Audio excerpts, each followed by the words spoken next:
Sa wakas guys, dumating na rin ang aking Google AdSense PIN. Isang February 4 at February 27.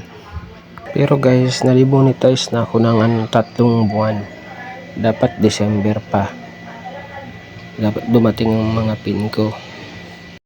Kita nyo guys, wala siyang $sign. August pa yung unang email sa akin ni Google. Kaya December, dapat makuha ko na yung PIN ko. Kaso hinayaan ko lang. Sabi ko, darating naman yan. Kaso hindi dumating. Tapos, isang beses lang ako nag-request. Nung mabuksan ko na guys, diretso ako enter agad. Wala nang paligoy-ligoy pa. Kaya ayan, complete na. Kulay green na yung kulay pula niya.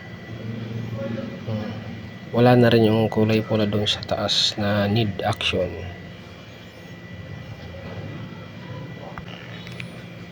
Tapos guys, hindi rin agad siya nagkaroon ng $sign.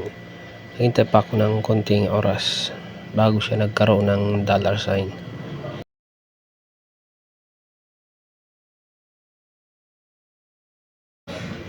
Kaya lang yung iba naka-off yung kanyang monetization. Kaya minanual ko pa. Konti lang naman pero mga 15 ata. Minanual ko na lang. Kasi hindi sila lahat na may paktaw-paktaw din. Kaya lang guys, may isa pang problema. Kasi hindi agad siya nagkaroon ng ads. May $sign siya pero walang ads. Ginawa ko, nanood ako ng mga tutorial kung paano ibalik yung ads. Sabi i-update daw yung lahat ng video.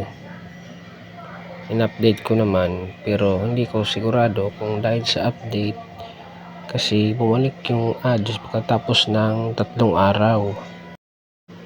Akala ko dahil dito sa message na to, update pala to. Akala ko may pa babalik yung aking ads. Hindi pala. Update pala yan. Hindi kasi ako guys nag-manual. Malayo kasi ako eh. Okay lang pala guys kahit ma-demonetize kayo pag hindi nyo agad nakuha yung inyong PIN. Kasi pag nakuha nyo, babalik din pala yung inyong monetization. Lahat pati ads. Sana nakatulong ako. Salamat.